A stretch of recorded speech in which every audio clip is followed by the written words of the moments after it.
Hi friends, இப்போ நம்ம எங்கள் அம்மா செய்ய போகிறது வடை. இப்போ வடை எப்படி செய்யறதுன்னு பார்த்துக்கலாம். கடலையை நல்லா தேவையான அளவு எடுத்து அரைச்சிட்டு, அப்புறம் வெங்காயத்தை 3 வெங்காயம் நல்லா பொடி பொடியாக கட் பண்ணி வைத்துட்டு, ஜீரகம், மிளகாய்த்தூள், உப்பு எடுத்து வைத்துவிட்டு, மாவை எடுத்துக்கொண்டு அடுப்பை பற்ற வைக்க.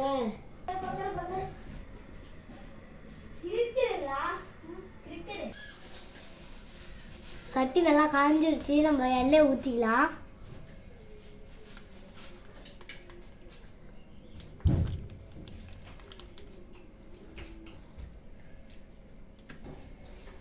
எண்ணெய் காந்துட்டோம், நம்ம மாவு பிணைஞ்சிட்டு வந்துடலாம். பண்ணிடலாம். ஜீரகம், மிளகாத்தூள், அப்புறம் உப்பு எல்லாத்தையும் கொட்டிக்கலாம். அப்புறம் பொடியாக நறுக்கி வச்ச வெங்காயத்தையும் கொட்டிக்கலாம். கொட்டியாச்சு. இப்போ இப்போ இப்போ பிணையலாம் நல்லா.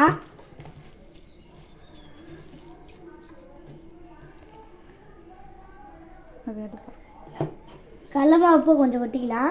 கொட்டு ஃபுல்லாகவே கொட்டிடு, எல்லாத்தையும் கொட்டு.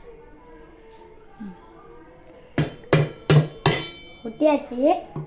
நல்லா லைட்டாக பிசைஞ்சிக்கலாம்.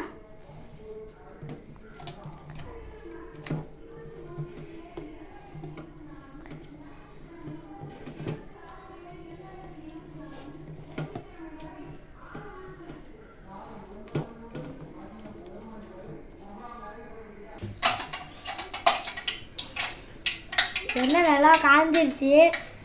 மாவு கொஞ்சம் நைஸாக அரைச்சிக்கலாம். அப்புறம் கடலை மாவை கொஞ்சம் நொரன்னு அரைச்சிக்கணும். இப்போ எண்ணெய் கொதிச்சிருச்சு. நம்ம எண்ணெயை கொதிச்சிருச்சான்னு செக் பண்ணிக்கலாம். எண்ணெய் கொதிச்சிருச்சு. இப்போ நம்ம தட்டி போட்டுக்கலாம். இப்போ நம்ம செய்ய போகிறது குழி வடை. எண்ணெயில் நல்லா பொறிக்க வச்சாச்சு, போட்டாச்சு. கொதிக்குது. இப்போ நம்ம சிம்மில் வச்சுக்கலாம்.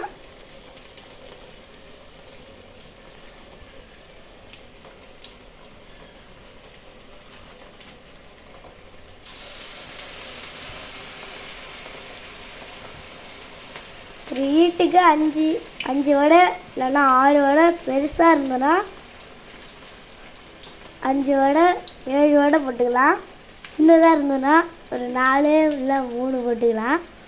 நம்மள்கிட்ட இப்போ பெருசாக இருக்கவோ 7 போட்டுக்கலாம்.